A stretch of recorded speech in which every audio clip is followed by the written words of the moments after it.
Oh,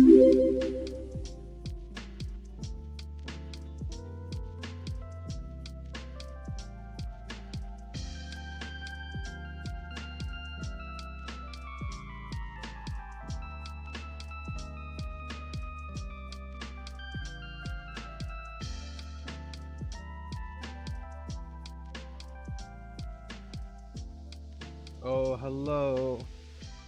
Hello, hello. Let me switch things up real quick. Yeah, quick second there. Alright, and voila.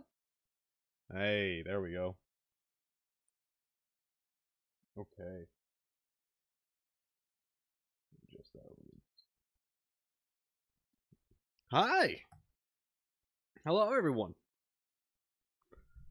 Welcome to my stream. Today we're going to read the books. The books of awesome.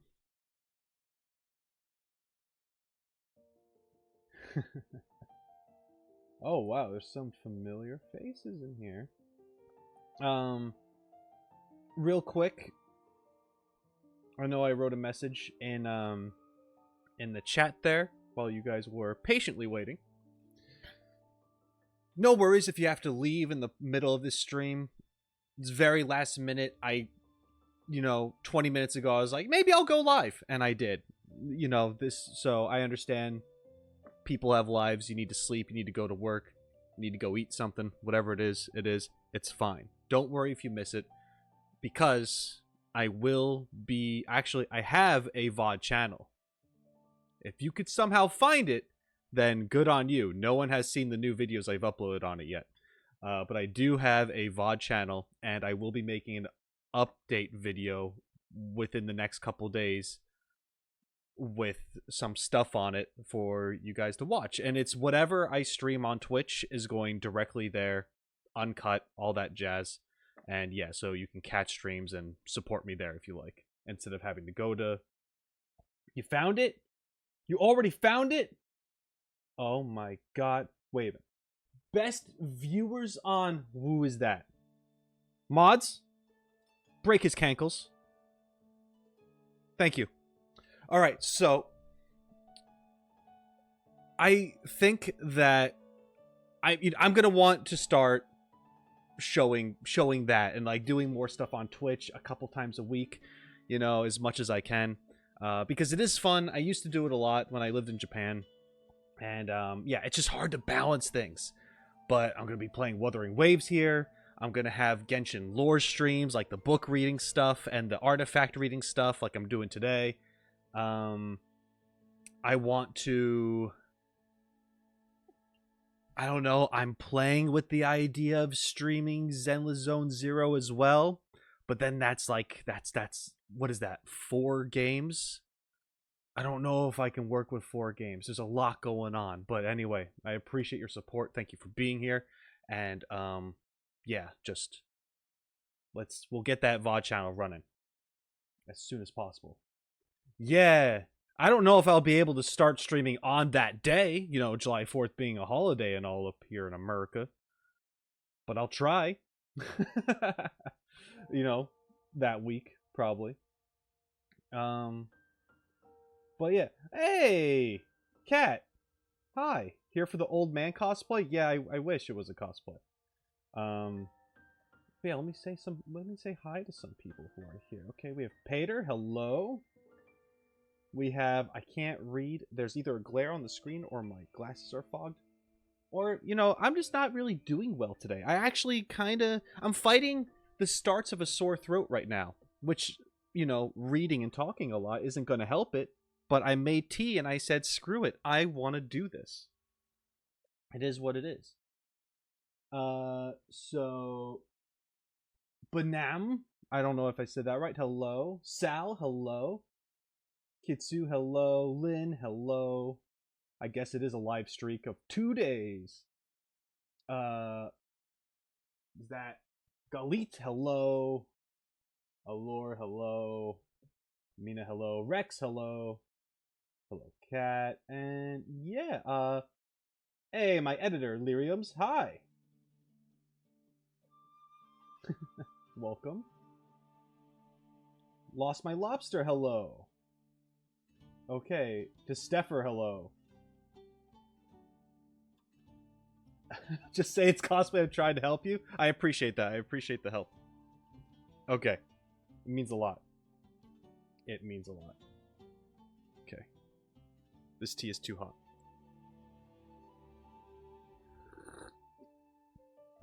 But it's good. Okay.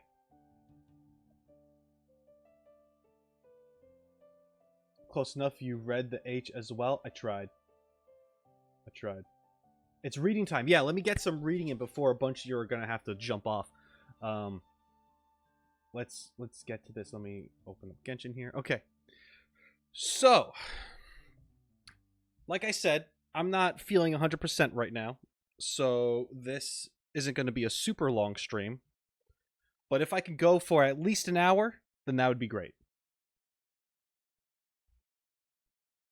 He's so old he can't see very well. Oh, God. We don't want to talk about it. Okay. Let's go into books. Okay. So, let me filter some stuff here. Collected. I have 20 books collected. And as you can see, the ones that are new are ones that I have not read in any video as of yet. I haven't looked at these at all. So, there's quite a bit. There's quite a bit to go through. So, out of the new ones that I have here, what should I go? Should I just go down the line? Back to lurking? Okay, no problem, Cat. Thanks for... Happy 83rd birthday! God damn it. Alright. Yeah, he's 50? Come on. Guys, I'm not... I look young for an 83-year-old, right?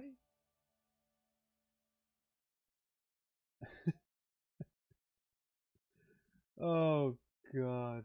Okay. It's fine. I guess I could kind of just go down the line a little bit. I'm not going to get through all of them today. I'm going to read, like, maybe 3 or 4 of them. We're going to see. So, I don't know. Any preferences? Any preferences that you see? I know my head's kind of blocking some of them, which is why I'm scrolling. Boar Princess, I read that in a video. So you'll see that at some point. Yeah. So, for you guys who don't know, which is a lot of you, only a lot of my members really know. And they haven't even seen it yet. But I have completed Dragonspine for the most part. I've done nearly everything on Dragonspine. I think the tree that you level up is like level 9 right now, and everything else, all the other achievements are like done on it. Should have read 6 Pygmies 2 by now. 6 Pygmies? I don't think I have that completed. Should I look for that? Should I start reading that? Because I don't think it's completed, right? The Hilichurl thingy and Rex Incognito sounds fun. Okay. Nice, nice. Rex Incognito? Okay, so we're definitely going to read Rex Incognito. Top to bottom. Let me check on Wiki. Okay, they haven't released any of the other 6 Pygmies. Alright. Well, we'll start with the collected stuff before I start, like, going through things, because it'll just be more organized for my brain this way. I can look at it later, you know, at some point. Thank you for that information, Saint.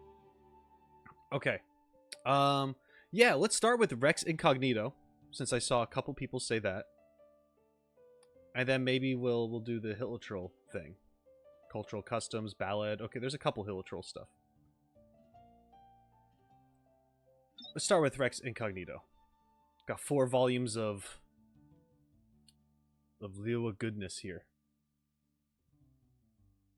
Okay. So, I'm going to start reading this. Obviously, as I'm reading, I'm not going to be reading chat. Feel free to talk amongst yourselves. I'll check in every once in a while, especially if I have something to say. Okay, here we go.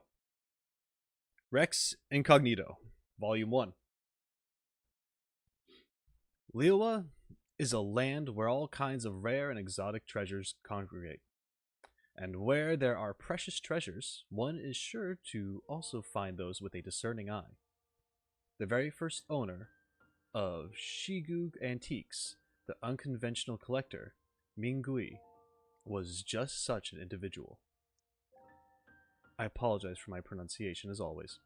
Shigu Antiques of Feiyun Slope was frequented by well-to-do customers. Closed during daylight hours, it only opened to customers once the moon began to rise in the night sky. The shop's customers were anything but ordinary. They were the wealthy and leisurely, people with outstanding taste. A meticulously crafted timepiece from Fontaine, incense from Sumeru, a wine goblet once owned by an aristocrat, and of old Mondstadt, a wooden stool whose surface was once graced by the buttocks of an adeptus for all of 1 hour. A delicate jade teacup from which the Lord of Geo once supped? Is that past tense of sipped? Of sip? Okay. Supped a sip of tea. I don't know. A priceless celadon vase that Liyue's neighbor deity, the Anima Archon, once accidentally knocked to the ground, shattering it to pieces. All these and more were laid out for the customers to pursue at their leisure, each item just waiting for that one person with whom it shared a certain affinity. One night, a wealthy young man who was walking by happened to pause in front of the shop and began carefully examining the items on the shelves. The owner was struck by his long black robes, dark and solemn as the looming mountain peaks, and by his eyes, which were the color of amber. Zhongli. This was no ordinary young man. This Mingui could tell with one look. "Welcome to Shigu Antiques," she said. "Please pursue at your leisure, and let me know if you find something you like." Her soft voice broke in dead silence of the night. I'm sorry," the young man smirked, and spoke in a subtly coy manner. Maybe not. I could just be full of it. "I'm just rather taken with this exquisite counterfeit." Oh, shit. Okay. The item that had caught his eye was a damaged jade plaque. The face exposed to the night sky was the one which the pattern was slightly more intact. And as the moonlight shone down, it seeped into the intricate blemishes in the jade, revealing them, and cascaded down into the ravines produced by the crisscrossing texture of the plaque surface. The severe wear and tear on the front and the disintegration around the perimeter made it impossible to discern the words and images that had once been written on it. By all accounts, it seemed to have lived a turbulent life. "Counterfeit, you say? What makes you so sure?" Mingui was quite used to customers making such provocative claims, but this young man spoke so bluntly and bitingly that she could not help but feel aggravated by his accusation. Added to this was the fact that this particular item had been snagged by an adventurer from an abandoned palace deep in the heart of the abyss, who had then barely made it back out of that place alive. Words are hard.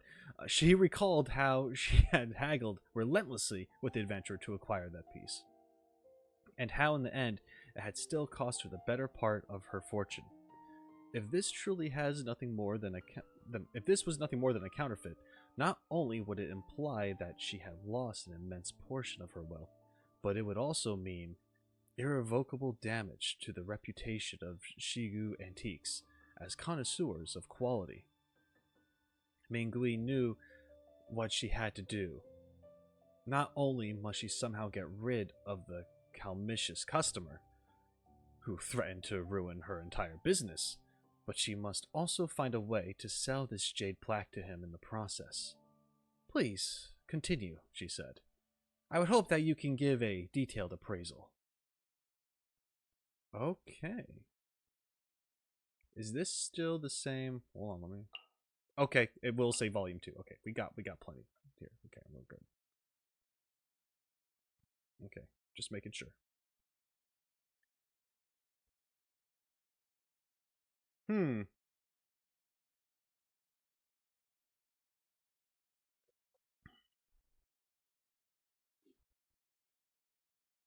Okay. As we all know, Teyvat was plunged into chaos 2.5 millennia ago, when the gods declared war on each other.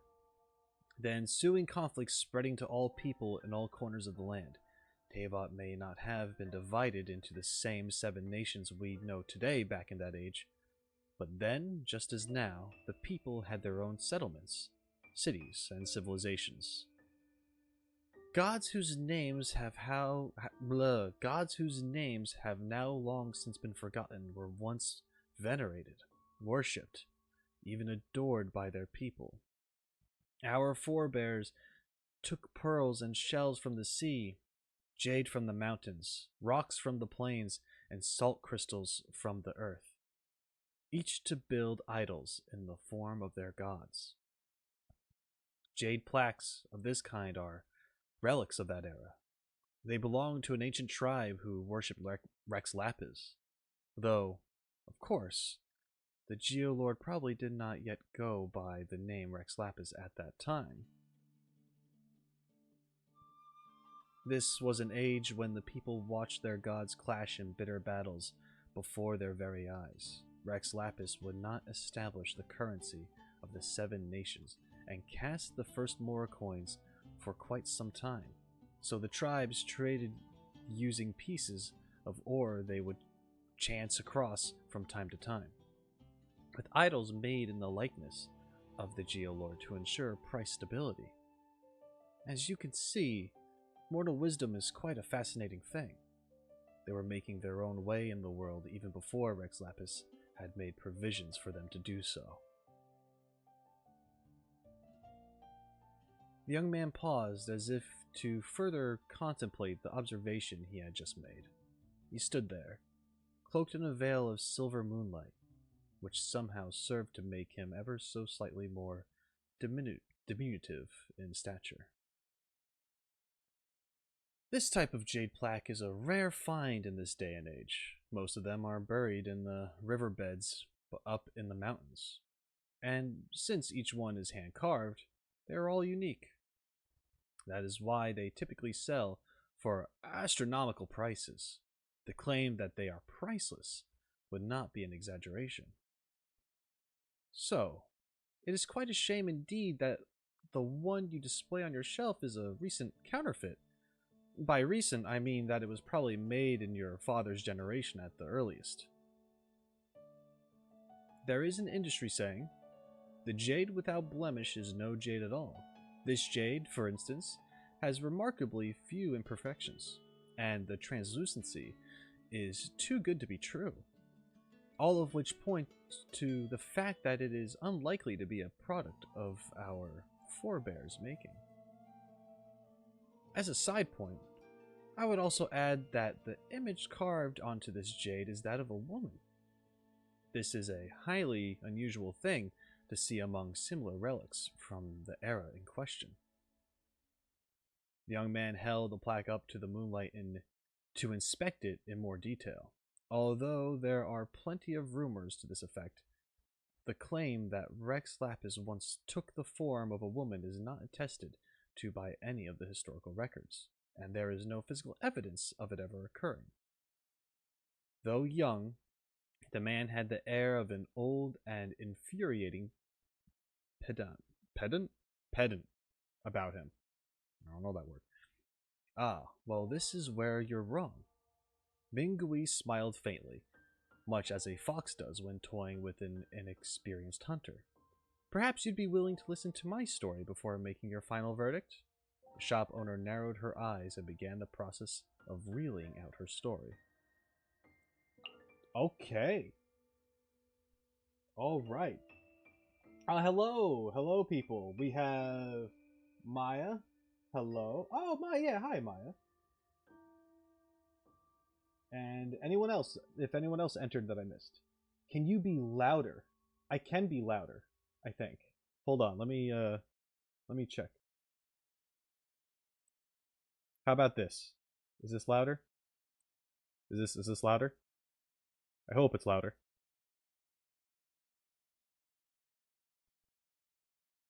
Pedantic. Oh, okay. Better? Alright. Cool. Sound is good? Okay, good. Thanks. Okay. So this is definitely, I mean, the gentleman in the book is who I imagine to be Zhongli. You know, this is Rex Incognito. He's just not revealing who he is. And I mean, could be anyone, but I think it's him as of right now. I did do his first story quest, and he is very much the type to just correct people on the facts and such about how Rex Lapis would have gone about doing things.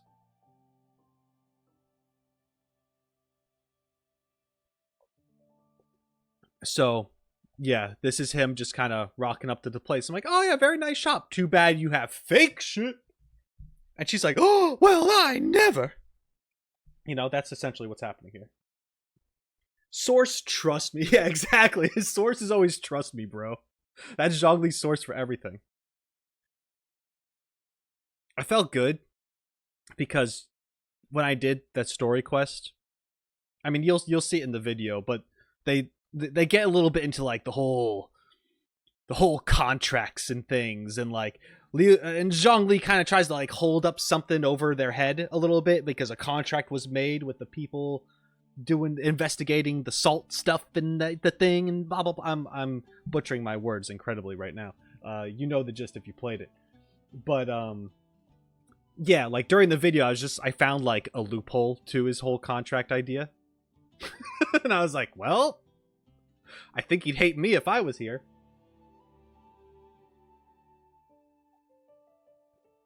I mean, if he's allowed to use loopholes, so am I. Anyway, let's yeah. Source, I lived through everything in history. Exactly.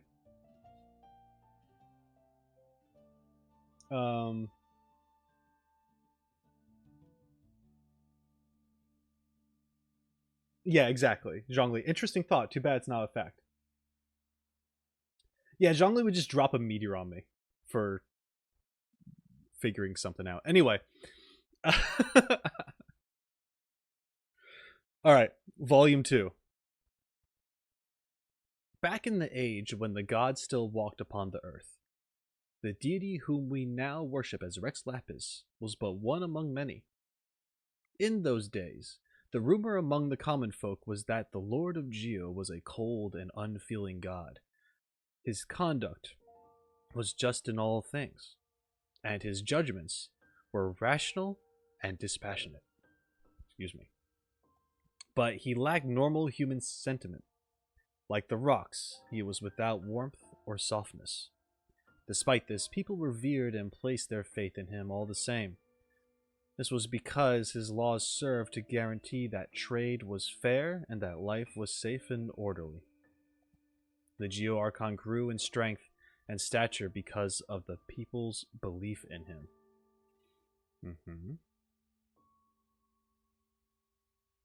But even gods are powerless to control the beliefs and doubts of their mortal followers. And even a god who is the guardian of justice has no means of instilling the words of his rules and regulations into the heart of every individual. In Mingyun village, there was an incorrigibly irreverent jade craftsman who loved to jest. Whatever job he took on, he would complete it in the most unorthodox means imaginable, and would always finish the job on the very last day and before it was due. Sounds like me. If a customer ordered a statue of a hunter dominating a ferocious beast, they would receive a miniature statue of a distressed boar running for its life. Oh, well, I'm not like that. I just wait till last minute, but I try to do my best and like skimp out on it. And then the customer demanded an explanation. He would tell them, when a formidable hunter closes in on a fierce beast, he may not show his face, but his imposing presence is enough to frighten the beast to its core. If a customer ordered a carving in the likeness of a powerful and mighty ruler, they would probably receive a statue of a majestic throne. And when asked about it, he would reply, no ruler takes the throne for more than 100 years. The throne has more longevity than he. I see where this is going.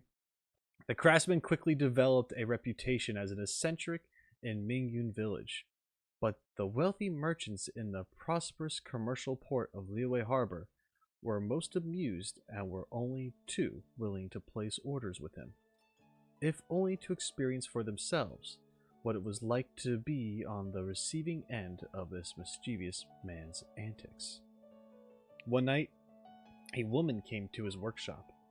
She was dressed in a long, slender black gown, and her eyes shone a brilliant amber in the light of the crescent moon hanging in the Liyue sky that night. Zhongli's a lady here! Anyway, the craftsman had never met her before, but he quickly found himself deep in a conversation with her. Strangely, she seemed acquainted with every vein of ore, and despite of jade in the village, she talked about the wonders of the world like they were her sisters, and spoke of jade and precious metals with a fondness one would normally reserve for their beloved daughter. The only topics she brushed over were culture, customs, and social interactions. Perhaps she was not wise to the ways of the world, or perhaps she did not wish to discuss them. Regardless, there was certainly something out of the ordinary about this woman. At least, the craftsman thought so. I would like for you to make me a jade plaque bearing the likeness of the Lord of Geo on its surface. Oh man, I love where this is going. The woman finally stated her request once their broad-reaching and lengthy conversation had reached its end, and she was all but ready to leave. But I have one condition. You may not conjure up our Lord's likeness from your imagination. You must carve the true likeness of our Lord, relying on what you have seen with your own two eyes. Otherwise, she said, I'm not paying a single mora. And so a deal was struck between the two, with an agreed turnaround of 3 days. On the first day, the craftsman dined and drank with his good friends. He did not take a single new job on that day. On the second day, the craftsman climbed a mountain to view the jade there, not seeing a single customer or acquaintance for the entire day. Only on the third day did the craftsman close the doors of his workshop and begin carving away at the uncut jade, working from dawn till dusk until finally it was complete. When the crescent moon once again began to rise in the Liyue night sky, the amber-eyed woman returned and approached his doorstep. The craftsman proudly handed over the fruits of his labor, a jade plaque bearing the likeness of their god in female form. The woman was puzzled. She frowned and demanded an explanation. And this was the explanation that he gave. On the first day, I sought counsel from every wise and learned person that I know, and learned the principles of our Lord and how they work. But this was just the skeleton. On the second day, I visited the mountains and spent a whole day observing the mountain rocks, listening to the ebb and flow of the elements. and pondering all that our Lord had created, but this was just the flesh. On the third day, I covered both my eyes and began to carve from my heart, starting when it felt like the time to start, stopping when it felt like the time to stop. At last, this was the spirit. The craftsman smiled awkwardly, then said, "But even I'm not sure why it came out like this." The woman tilted the item back and forth in her hand, as if contemplating something. "Interesting," she finally responded. "Incidentally, this reminds me of another story."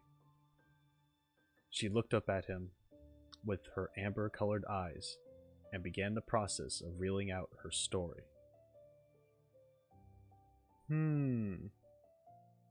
All right.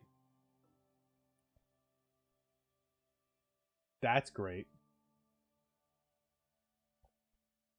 Couldn't the guy just use the statues of seven as reference? At least I do that. The thing is that this is so long ago, we don't necessarily know if the statues of the seven were like a thing. Right? Oh, I guess they would have been. They could have been a thing, because this is when... Did they establish when this is way after the whole Archon war. So right. I think this is post Archon war. Because they refer to him as the Geo Archon, and he wouldn't have been an Archon yet. He would have been a god, but not an Archon. Not the title of Archon, if it was before that. So it's so real how the research is just drinking with friends. Sometimes it can be. Sometimes when you just want to, like, get your mind right, you just need to, like, talk to some friends.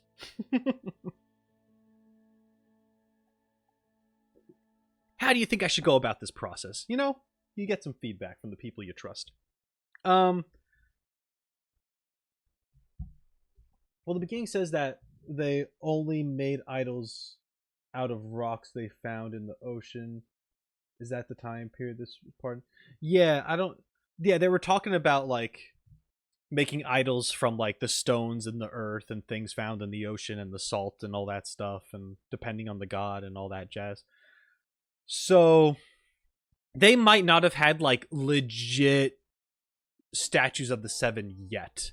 I don't think the Archon War was over and then bam, statues. You know what I mean? I think time passed and they eventually, these things were made.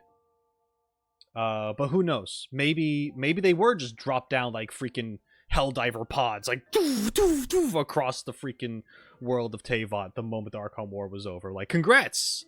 You get 7 statues. Well, you get statues of the 7, I should say.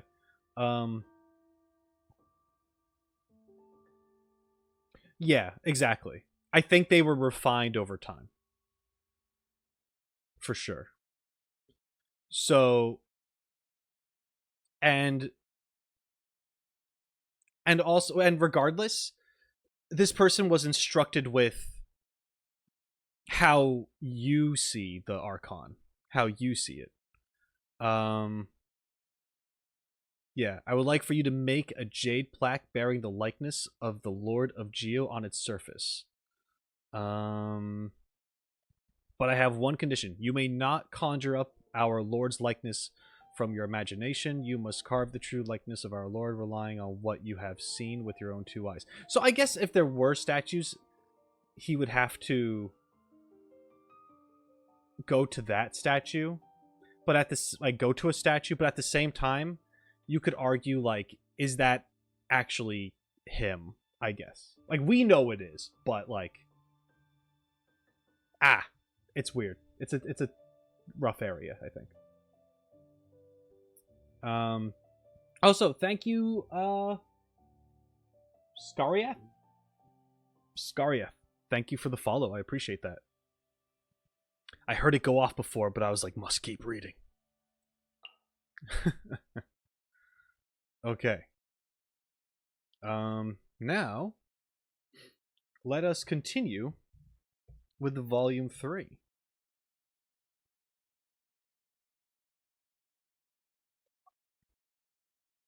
Actually, I'm gonna take a hey Maya, thank you for the follow. I appreciate that.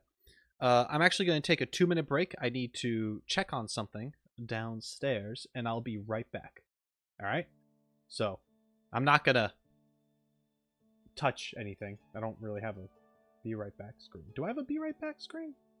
Do I still have that? Try this. Hey, be right back screen. Woo! Be right back. Whoa! I'll be right back.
I'm back. I'm back. All right. There we go. All right. Volume 3. Liyue is a land where all kinds of rare and exotic treasures congregate. And where there are precious treasures, one is sure to also find those with a discerning eye. At the height of Liyue Harbor prosperity, a myriad of goods and treasures flow endlessly in and out of the land like the rising and falling tides. That age belonged, as does the current one, to the wealthy merchants and ship owners. It was an age in which the ones who reigned supreme were those who dared wrestle with the tumultuous tides of the market and the wrathful beasts of the ocean.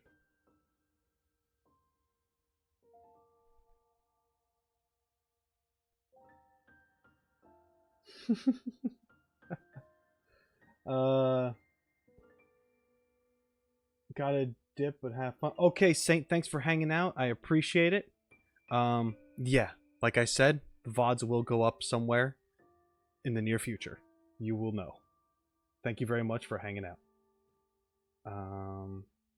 And Zhongli woman form skin would, excuse me, jeez, would sell more than Archon robe. Listen, you're not wrong. They really need to make more Genshin skins, and I'm like, all characters need more skins, and not just one alternate skin. We're talking about like, we gotta start getting like 3 or 4 skins per character. Let's get the ball moving, Hoyoverse. Let's go. You could have all the Archons could have like their gender bent form. They could have their Archon outfit stuff. They could have like a casual attire, formal attire thing, you know?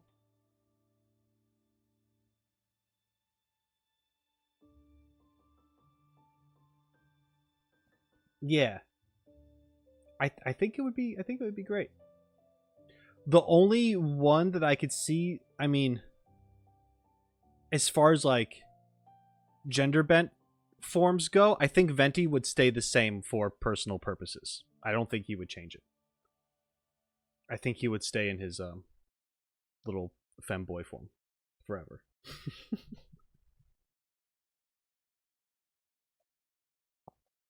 For good reason. But all the other ones, yeah, why not?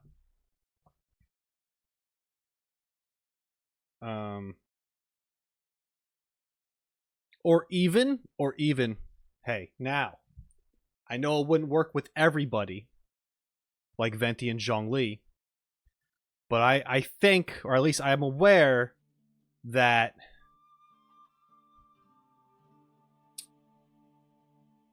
I think Venti and Zhongli are like the original Archons from the like are original from the like the starting 7, because I think I heard somewhere that the other ones were like replaced over time. I got that idea at least with Nahida, because I had that whole theory that like whatever, that whole thing. So it'd be crazy if there was like a skin of like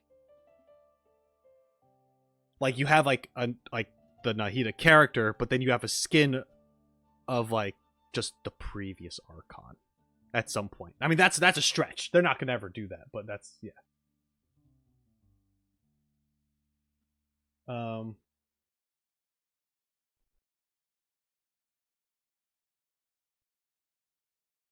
Nahoyo should be brave and do manga Venti.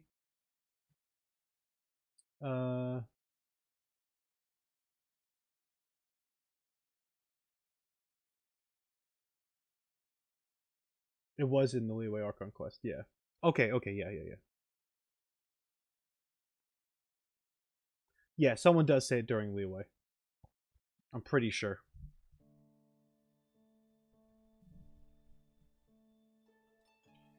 But I think I somehow found out like before. So anyway, it'd be cool if there was a way to like play your character with the skin of like the OG Archon. That'd be interesting anyway. I don't think it'll ever happen, but it'd be cool. All right. Now, God, where was I? I'm like suffering over here.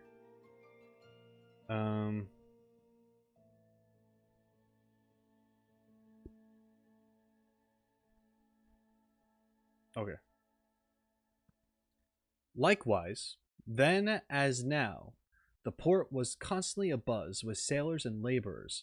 Legend has it that Rex Lapis, when appearing in mortal form, does not always take the form of a distinguished gentleman, fraternizing with the well-to-do Yujing Terrace. Sometimes it is said he takes the form of a commoner and mingles with the miners, the fishermen, the sailors, and the peddlers. Back in that day, there was a certain fishing vessel owner who was notoriously harsh and critical in his temperament. He was always rude towards those who worked for him, and whenever something wasn't to his satisfaction, he would jump to conclusions and start scolding them, even docking their wages, without giving them the opportunity to explain their side of the story. One day, the fishing vessel owner met a young man. He had just been hired by the fishing vessel owner, and his attire was indistinguishable from that of any other seafarer of the day. A loose-fitting brown shirt and trousers, and a bandana around his head. But from his tanned skin and the rugged, karst-like contours of his facial features, it was clear that he was a commoner from Chingsa village, who had come down from the mountains into the city in an attempt to reverse his fortunes. Like most mountain dwellers of his day, he was a simple-minded and unsophisticated fellow, but what dismayed his new boss more than this was his reluctance to go anywhere near the catches of the slimy and tentacled variety. "You don't make money by being choosy. Who do you think you are, lord of the manor?" This was the only justification the ship owner gave for docking the newly hired mountain man's pay. The youngster simply smiled bashfully and continued with his work. This set the tone for many of the interactions between the two. But one day, the youngster responded instead with a question. Everyone has likes and dislikes, so why should we do the things we hate the most? The fishing vessel owner was taken completely by surprise by this random question. Incensed, he slapped his simpleton apprentice on the head and barked back at him. Them's the rules of the world, you moron. Listen good. You'll get yourself nowhere in this world if you won't do a job you don't like. But maybe that wasn't what Rex Lapis meant when he made the rules. Shut up, you idiot! Maybe you'll understand better if I tell you a story. The young man's eyes shone like amber from the mountain mines in the light of the setting sun. Oh, so you're a storyteller now, are you? At the thought of this simpleton from a sleepy mountain village telling him a story, the fishing vessel owner found himself suddenly quite curious. Go on then, but I expect you to work and talk at the same time. A mischievous smile flickered across the youngster's face, and a twinkle flashed in his eye. Well then, let me tell you a story about a certain jade plaque. And so, the young man proceeded to tell his tale. His boss listened so intently that he never noticed the anonymous pair of hands that were sneaking into his pockets. Hands which subsequently pilfered the money he had made from all the wages he had docked before, and which then distributed the money back out to the laborers. Damn.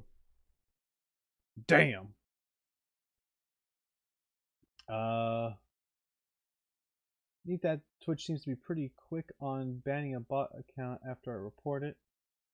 Went from having username in the mod action screen to unknown. Okay, nice. That's good, Stuffer.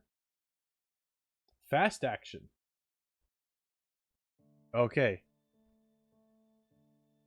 Man, that's a little Robin Hood action right there. I like that. Okay.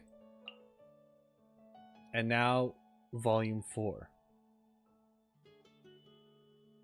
It was a time when countless exotic curios and items would flow into Liyue Harbor. This night, Mingui, mistress of Shigu Antiques, was researching relics and narrating ancient stories with an unnamed son of nobility. The focal point of their debate was a jade plaque. I like how it wraps around back to the start. As many knew, creating a counterfeit jade item was not a matter that cost much capital in Liyue. Creating a beautiful fake might be a shade more expensive, but it was a cost that most merchant houses could absorb. The real trick lay in weaving an intricate but spurious tale. Like a jadesmith wandering deep into the mountains, or the youth of the fisher folk whose habits are strange. Those considered deviant often in fact strike closer to the heart of things. Rex Lapis laid down rules and contracts, but never forced the ordinary folk by his authority to live by them as a perfect template. For he knew that laws and stipulations were a means, not the end. The timeless balance lay, in truth, in a person's awareness and their ability to make choices for themselves.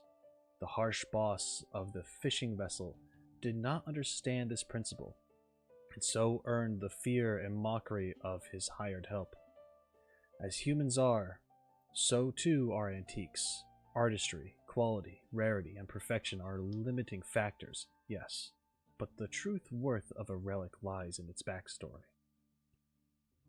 The picky young noble seemed not to wholly perceive this idea, and so had no qualms about calling the jade plaque a fake, denigrating its value.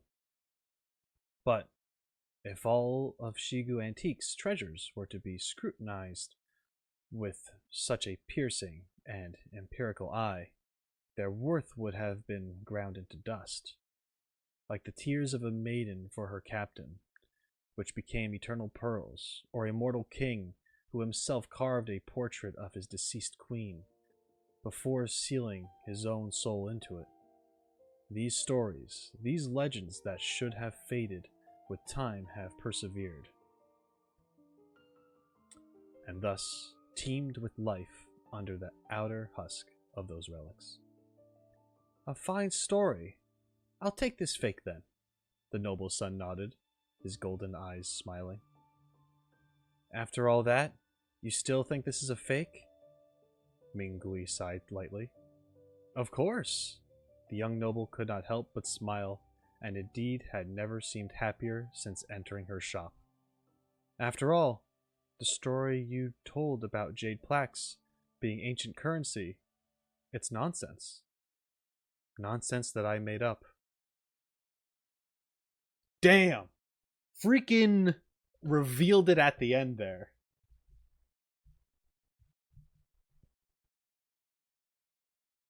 I like it. That last bit, this moment right here, that's like shivers. I mean, we knew, right? They made it very obvious that this was Zhongli. But it's just kind of like, yeah, it's all bullshit, guys. It don't matter.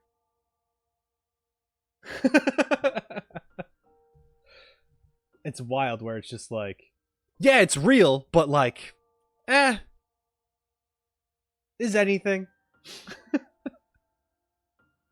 That's crazy. That's so good.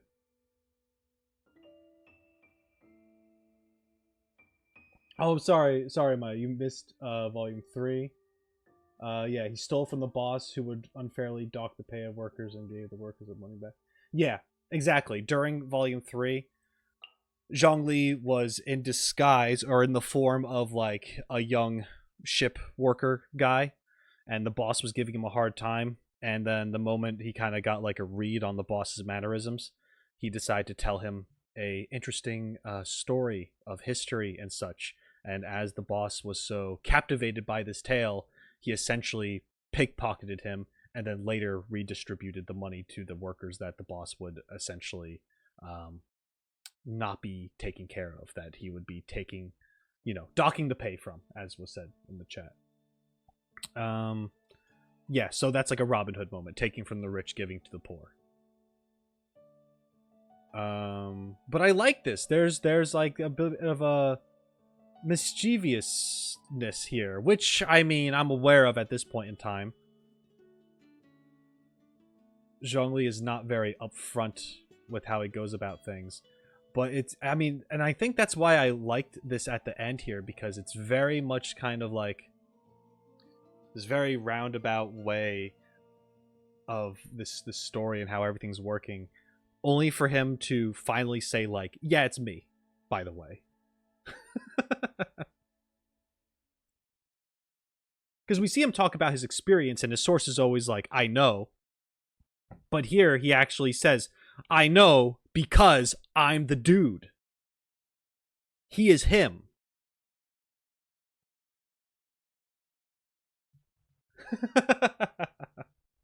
Yeah, that's cool. Zhongli is a weird character, man. In a good way. In a good way. He's like a character that I'm like, man, I don't know if I agree with this dude with a lot of stuff that he says. But he's still very fascinating, and I'm still in that line of mental thought of just like, I still like, this is someone that I'd love to have a conversation with. Not just to like argue and fight him, but just because like the way he goes about thinking is actually very interesting. Ravici, thank you for the follow. I appreciate it.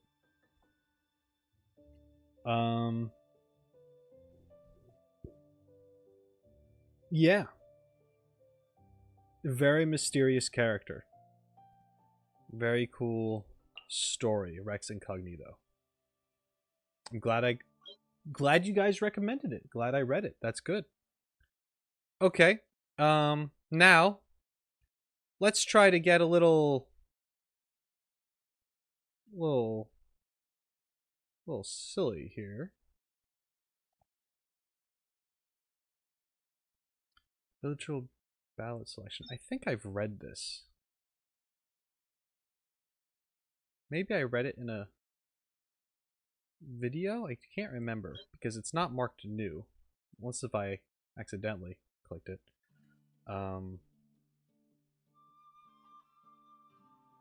We can do Hilichurl Cultural Customs.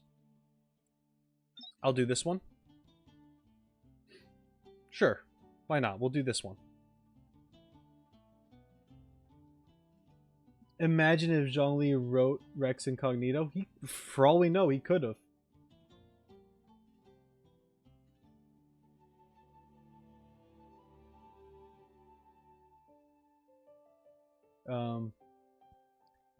His philosophy of his rule is all about fairness, or at least that's his intention. So I like him well enough. True, he is very much kind of like there's got to be like an equal trade. Like it's about having balance, right? It's about having that balance, which makes sense. I just have some stuff with. I'm gonna hold off. We'll get into that. You'll see my videos about Leeway stuff. I have all sorts of thoughts to share about him and Child and just stuff in general that we can get into on another time. But yeah. From reading this and his story quest so far, there is very much like this fairness aspect to his actions, of course.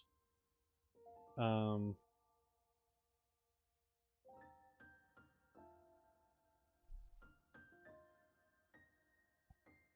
ask someone to abide by a contract is to ask them to respect the concept of fairness. Yeah, sure. Sure.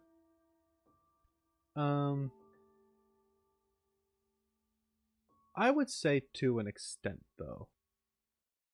He's definitely not perfect. He's got issues. But we'll talk about that some other time. Yeah. So, anyway. Let's get into this one. Hold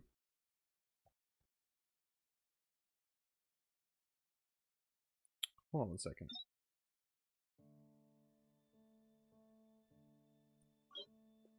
Is there a different Hilichurl one that I'm thinking of? No. Okay.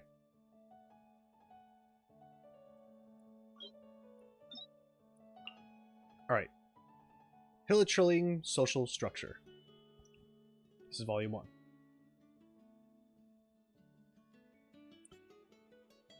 Yes, intention. Right. Volume 1, Hilichurlian social structure. The social structure of the Hilichurl race is evidently a primitive, tribal one. Small-sized Hilichurl tribes are prolific in occurrence throughout the wilderness. It seems that they conceive of the tribe as akin to a large extended family. By far the most powerful figure in the Hilichurl tribe is the shaman. Extensive field research confirms that the shaman is the oldest member of the tribe and plays a role in it. Analogues to that of the parent in the family, managing major affairs and making policy decisions based on their wealth of experience. Additionally, shamans act as a protector to their tribe using their elemental abilities. Shamans can be identified by their distinctive appearance from other tribe members. They wear horns, smiling face masks with eye holes at the mouth, and wield a rudimentary shaman staff in their hands. A further identifying feature is that they will be heard chanting to themselves some form of unintelligible hymn or incantation. Age is not always the deciding factor when it comes to statues in the tribe. In some tribes, shamans are ousted from leadership by physically larger hilichurls with superior combat skills. Under leadership of this kind, such tribes tend to become more aggressive. The chiefs of these tribes can easily be identified from their large stature and ostentatious masks, which also bear horns. The Hilichurl's hostility towards outsiders, coupled with the obvious language barriers, means that conducting specific research on the distribution of resources within tribes has been all but impossible.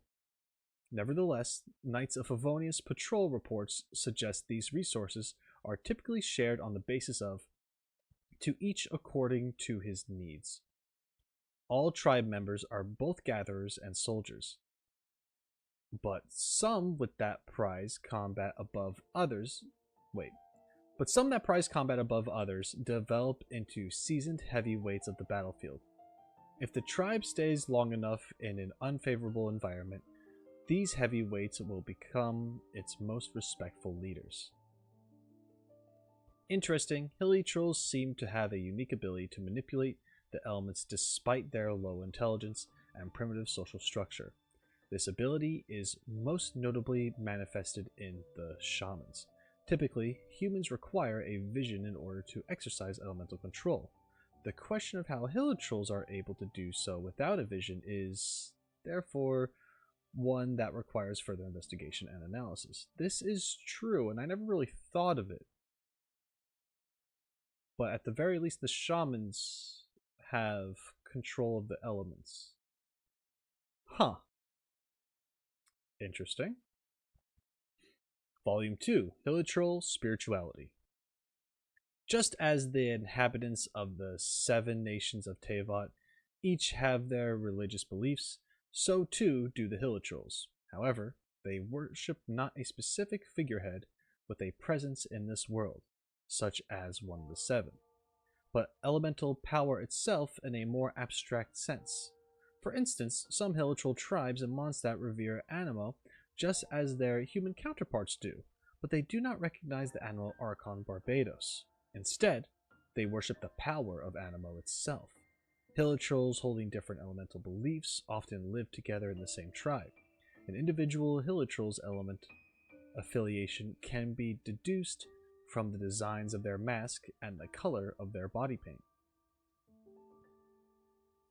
First-hand observations indicate that the shaman responsible for organizing offerings and worship ceremonies for the tribe applies a color dye to their hair and skin with the color representing the element they worship.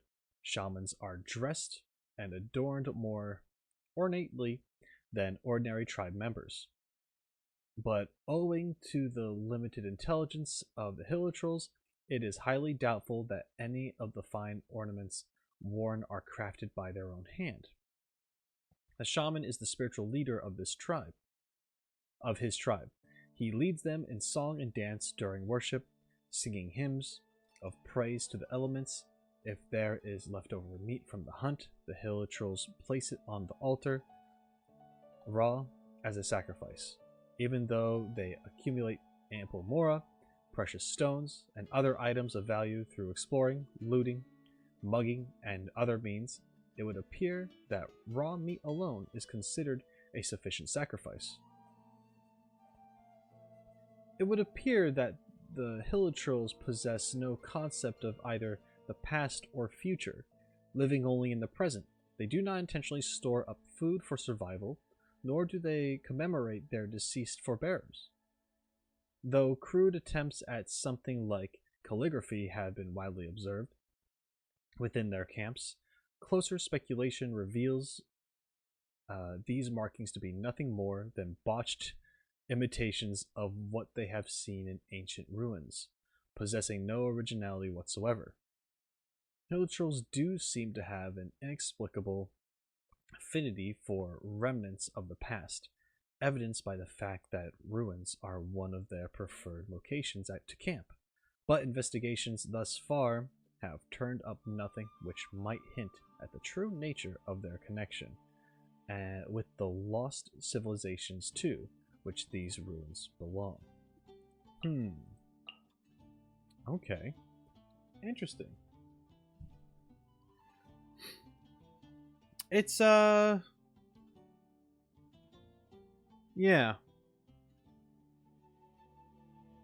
I feel like sometimes when you're just running around Mondstadt and you see some Hilichurls, they're at their camps, they're doing whatever, their thing. I feel like I have seen them, like, doing a ceremony or, like, a chant around, like, a piece of meat or something.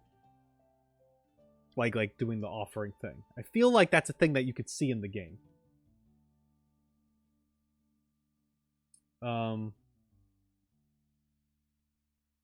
Yeah.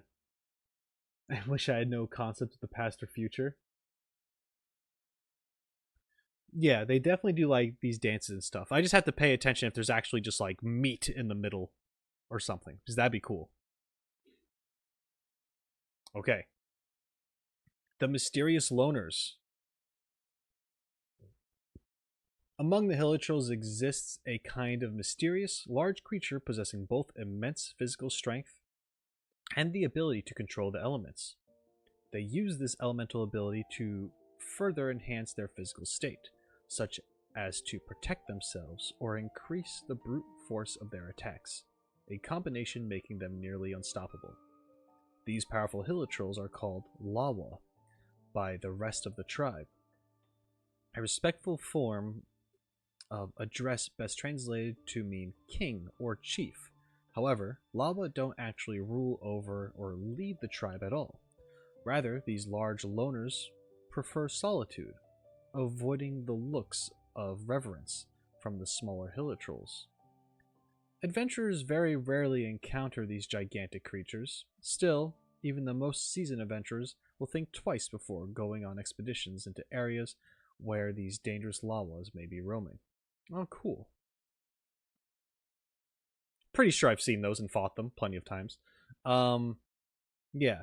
They're not like the ones with the axes or shields, I imagine. I think they're like the bigger ones that are usually by themselves. Most of the time. Have to go. See you later. Okay, no problem, Mina. Thanks for stopping by. I appreciate it. Have a good one. Okay. And then Dadaupa Gorge. I like saying Dadopa. Dadaupa Gorge, Mondstadt, a case for cultural diversity among the Hilichurls. The Meaty tribe is fond of feasting. They have built a boar rearing pen in the center of their settlement and assigned a swine herd to watch over it. Over a natural stove made with a pyro slime, they cook boar stew in a single large pot from which each tribe member feeds according to their needs. The most striking feature of this tribe is its sizable combat arena. Those who set foot in the arena are understood to be accepting an open invitation to engage in combat, and those subsequently ousted from it face being mocked by the entire tribe. The sleeper tribe is prone to sleeping at every opportunity. They have built themselves an environment especially conducive to sleep, consisting of simple wooden huts furnishing with soft animal hide for beds. They are the most cunning and devious of the Hilichurl tribes, and their above average mental capacity can perhaps be attributed to the superior sleep quality they enjoy. The practices of the Eclipse tribe are the most occult of any in Mondstadt. They concern themselves neither with brains nor brawn, but with occult power, distinct from the elemental powers worshipped by their peers. The object of their worship is a crude symbol that appears to represent an eclipsed sun. Their shamans are more powerful than those of the other tribes. In the center of their settlement, the other tribe members have built a grand throne for the most formidable of shamans who leads them. Awesome. All right. That was cool. Um.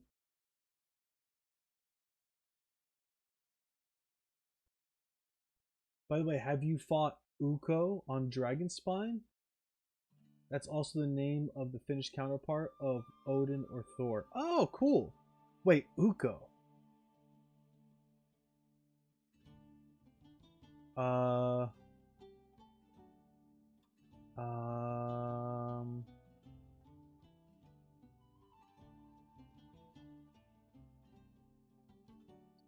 I'm drawing a blank. A frost arm Hilichurl? Oh, maybe. Maybe I fought, but I don't think I recognized a name.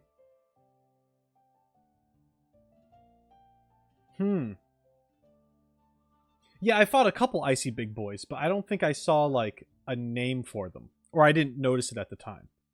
When I go back and watch it, I'll have to see if I did. Um, yeah, I mean, I definitely fought it, but I don't think I noticed the name at the time. I was just like, "Oh, that's a big boy," and then I probably continued to struggle. But that's cool. That's a cool thing. Okay, let's see what time. I don't know how long I've been streaming for, to be honest. I could probably read one more, maybe.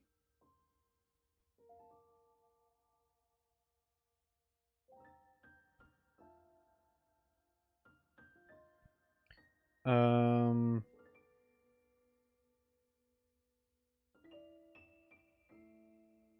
okay.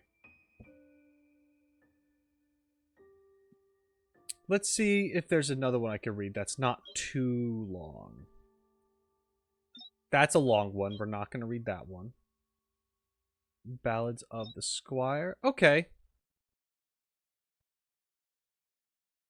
Maybe this one, Ballads of the Squire. It's not too long. I could do this. Okay. We'll do this one. Ballads of the Squire, Volume 1. Down every street in Mondstadt have I strolled. The air was filled with the stench of misery and the buzz of revelry.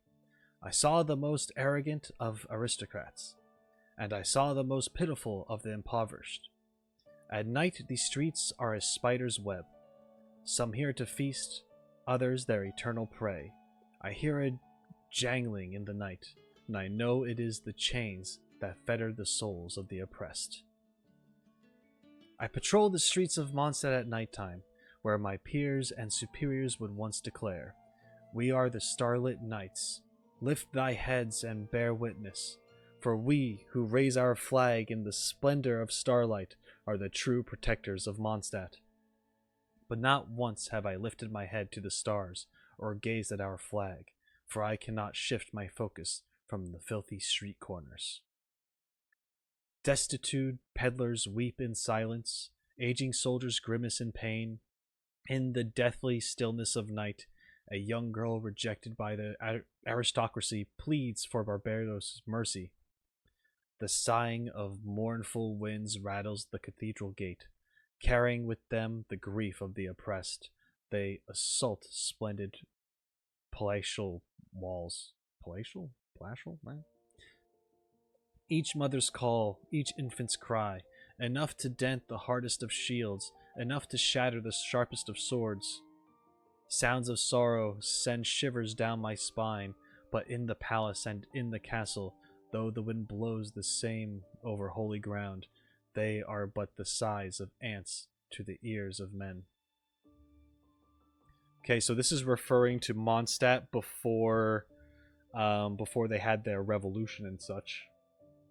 This is probably when Lawrence is in rule, I imagine. Okay. Volume 2. One day, at the crack of dawn, a dancer whose sword was her song set foot in Mondstadt. Though clad in chains, with cuffed hands and fettered feet, in her silence lay a song. It was the song of freedom, a song of a brighter dawn beyond the walls, a joyous ballad sung without reservation by a people unrestrained. She was the dawnlight of the wanderer's troop, but she spelled eternal midnight for their aristocracy. I once asked her, "Why do you come to overthrow our aristocrats? Do you not know what they are do you not know that they are the first among us?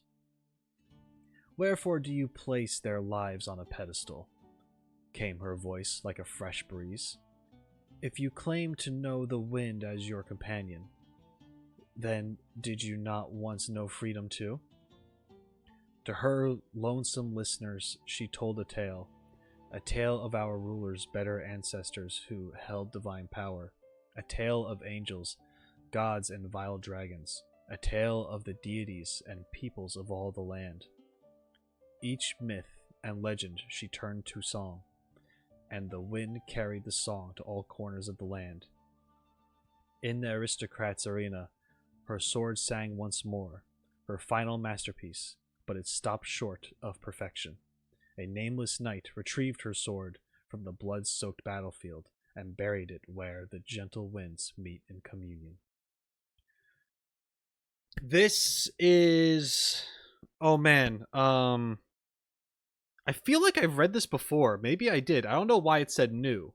I could have sworn I read this. Either way,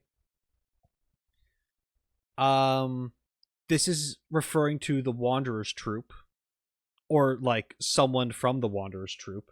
I guess they had a sword. Oh, they would have the flute, right? Are they referring to maybe that's why this is familiar. Is this the flute? This is the weapon that my Kaya is currently using. So yeah, I think this is with the sword at the end here. I think she wields the flute. Or something like that, because all of the Wanderer's Troop weapons are something musical related. Like there's the stringless, which was like used to be a harp or something, but it's a bow. And then there was the flute as well, which is a sword. Maybe it's the flute, maybe it's not. It could be something else, but I think that's why this is familiar, because I think I read a weapon that I have that is the sword that they're referring to here. And it seems like the Wanderer's Troop rolled up, and this girl, this leader of sorts from them, was like going to fight for freedom, but essentially lost. Because if we know, Lawrence is kind of a douchebag and bends the rules and stuff. And she lost in the process. Then later, Vanessa happens. That's my guess. I don't know if that's true. Maybe I'm getting the order of things mixed up. But they refer to the Wanderer's Troop, they refer to a girl, and the weapon. So that's what I think.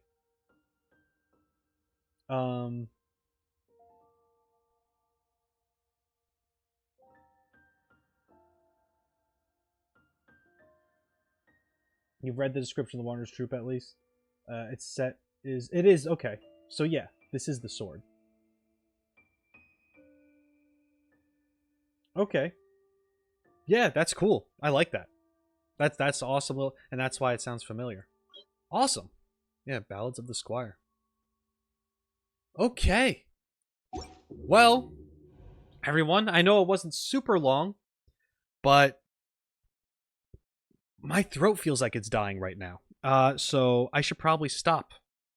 But we got some reading done.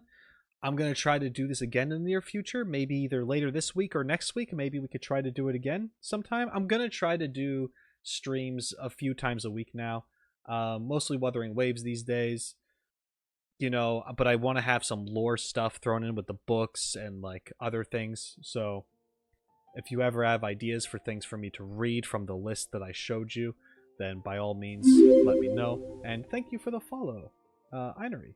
I appreciate that. But yeah, bosses have their own splash arts in the archive. Where? Living beings? Like this stuff?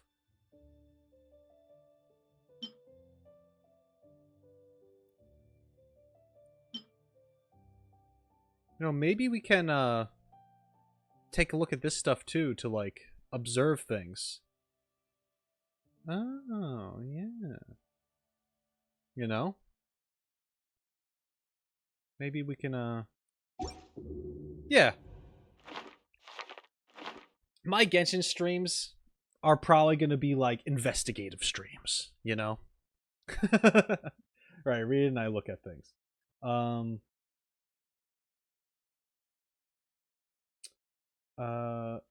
Yeah, I might do that. We'll see. We'll see. It depends. I have a bunch of stuff to do. I have to get to editing the rest of my Genshin Impact Who Would I Beat in a Fight tier list video. I'm a little more than halfway through. I wanted to give it up last weekend, but it was a 4-hour stream, and I've so far edited it down to like 45 minutes with another 2 hours to go. So, yeah, that's what that is. But yeah, thanks so much, guys. I appreciate it. That video's coming soon. There will be another. You're gonna see Chapter 1, Act 2 of the Archon quest very soon, any day now. I'm hoping to have it up over the weekend. That's my goal. So that's coming up. And yeah, I'll talk to you guys later. Thanks for hanging out. I appreciate it. And shine on, you crazy diamonds. Later.